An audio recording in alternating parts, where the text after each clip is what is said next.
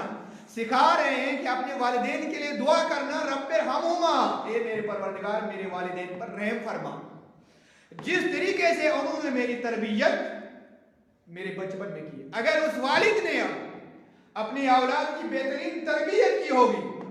اسلامی طور طریقے سے تربیت کی ہوگی، تو یہ دعا اس کے لیے دعا بنے گی. اور قیامت کے دن اللہ سبحانہ و تعالیٰ کے یہاں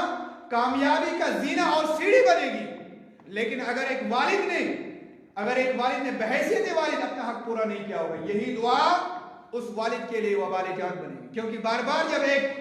ایک اولاد، ایک بچی جب میں مانگے گی اے پروردگار میرے والدین سے وہی سلوک کر جو انہوں نے میرے ساتھ کیا تھا، تو ظاہر سی بات ہے اللہ سبحانہ وتعالیٰ وہی کریں گے. کیونکہ اللہ سبحانہ وتعالیٰ فرماتے وما انا بظلام للعبید، اللہ سبحانہ وتعالیٰ اپنے بندوں پر ظلم کرنے والا نہیں. اس کے یہاں حق چلتا ہے، اس کے یہاں انصاف کا بول بالا ہے، وہ ظلم کرنے والا ہرگز نہیں. تو دوسری چیز جو بحیثیت والد انسان کو انجام دینی چاہیے وہ یہ ہے کہ اپنے اولاد کی بہترین سے بہترین تربیت کرے. اور ان سے ایک اور بات جو والدین کو اپنے بچوں کے ساتھ کرنی چاہیے وہ یہ ہے کہ عموماً ہم دیکھتے ہیں کہ جب بچہ گھر میں شرارت کرتا ہے تو بعض لوگ، میں تو سب تو میں نہیں کہوں گا لیکن اکثریت میں کہوں گا، وہ اپنے چھوٹے بچوں پہ شفقت نہیں کرتے. یا تو گالم گلوچ ان کو نوازتے ہیں اگر گھر میں شرارت کی. تیسری چیز، یا تو ڈنڈا اٹھائیں گے، ایسے پیٹیں گے جیسے انسان جانوروں کو پیٹتا ہے. آپ کو میں بتاؤں، پاکستان کے ایک سرجن ہے ڈاکٹر جاوید صاحب، وہ سائیکالوجی بھی جانتے ہیں. انہوں نے کہا ہے، وہ کہتے ہیں کہ اپنے ایک لیکچر میں جب انسان بچے کو مارتا ہے بچپن میں تو دماغ کی دو صورتیں ہیں، ایک کو کہتے ہیں کانشیسنس، دوسرے کو کہتے ہیں سب کانشیس. یہ پٹائی، یہ لڑائی، یہ پٹائی، یہ گالم گلوچ جو ہم چھوٹے عمر میں بچپن میں بچوں کو دیتے ہیں وہ کہیں جاتی نہیں ہے، وہ سیو رہتی ہے. جس طرح موبائل میں کوئی سیو رکھتے ہیں نا، اسی طریقے سے وہ اس کے دماغ کے سب کانشیس میں سیو رہتی ہے، فیلڈ رہتی ہے، وہ مٹتی نہیں ہے، وہ موجود رہتی ہے. اور اس کا اثر جب وہ بالغ ہوتا ہے ظاہر ہونے لگتا ہے. اس لیے رسول کریم صلی اللہ علیہ وسلم کے بارے میں آتا ہے کہ بہترین مربی تھے، بہترین تربیت دینے والے تھے رسول کریم صلی اللہ علیہ وسلم. حضرت انس رضی اللہ تعالیٰ عنہ بیان کرتے ہیں کہ میں رسول کریم صلی اللہ علیہ وسلم کی تربیت میں 10 سال رہا. 10 سال ایک اچھی خاصی مدت ہوتی ہے. تو حضرت انس رضی اللہ تعالیٰ عنہ بیان کرتے ہیں کہ میں رسول کریم صلی اللہ علیہ وسلم کی بارگاہ میں، ان کی خدمت میں میں نے 10 سال گزارے، لیکن کبھی رسول رحمت صلی اللہ علیہ وسلم نے میرے اوپر ہاتھ نہیں اٹھائے. البتہ اگر مجھے کبھی کوئی غلطی ہو جاتی صرف اتنا کہتے کہ انس یہ کام تو ایسے کرنا تھا اور آپ نے یہ کام ایسے کر دیا، اور اس پہ بھی رسول کریم صلی اللہ علیہ وسلم مسکرا دیتے تھے. اللہ اکبر. تو والد پہ یہ ذمہ داری ہے کہ اپنے بچوں کی شرارت کو حکمت سے اس کو ختم کرنے کی کوشش کریں. اگر وہ فورس استعمال کریں گے، اگر اللہ بچائے گالم گلوچ کا استعمال کریں گے، تو کل جب وہ بچہ یا بچی بڑھے گی تو ان کے جو سائیکالوجیکل ایفیکٹ ہوگا، جو نفسیات ہوگی، وہ اسی طریقے سے ہوگی. اور پھر وہ گھر کے اندر بھی اپنے بڑوں کے ساتھ ویسے ہی پیش آئیں گے، اور باہر جب ان کا کسی کے ساتھ معاملات ہوں گے پھر ان کے ساتھ بھی ویسا ہی سلوک کریں گے. تو اسی لیے بہترین گھر کے لیے، بہترین سماج کے لیے، بہترین معاشرے کے لیے بہترین افراد کی ضرورت ہے، بہترین لوگوں کی ضرورت ہے. وہ لوگ ہمارے گھروں سے ہی نکل کر کے آتے ہیں، وہ آسمان سے نہیں آتے ہیں. اسی لیے اگر ہر انسان بحیثیت والد اپنا حق ادا کرے گا، اس کا گھر بھی، میں اگر یہ کہوں کہ جنت کے باغوں میں سے ایک باغ بن جائے گا اگر مبالغہ نہ ہو، اور یہ معاشرہ بھی ایک مثالی معاشرہ بنے گا. اللہ سبحانہ و تعالیٰ سے ہم دعا کرتے ہیں کہ پروردگارہ ہم دستبہ دعا ہیں کہ ہمیں جو کچھ ہم کہتے ہیں اس پر عمل کرنے کی توفیق عطا فرما، اور ہمیں توفیق عطا فرما کہ ہم منہج السلف الصالحین کے طریقے کو ہر گھر گھر تک پہنچانے میں کامیاب ہو جائیں، اور لوگوں کو کفر و شرک سے، ضلالت سے نکال کر اسلام کی شیتل چھایا میں لائیں، اسلام کی روشن تعلیمات میں لائیں۔ اللہ سبحانہ و تعالیٰ سے دعا ہے کہ اے اللہ ہمارے نوجوانوں کی اصلاح فرما، اے اللہ ہماری اصلاح فرما، اے اللہ ہماری بیٹیوں کی اصلاح فرما۔ پروردگارہ جو والدین ہیں ان کو مثالی والدین بنا دے، پروردگارہ جو اولاد ہے یا اللہ ہم کو بہترین اولادوں میں سے شمار کر۔ آمین۔ وآخر دعوانا ان الحمد للہ رب العالمین۔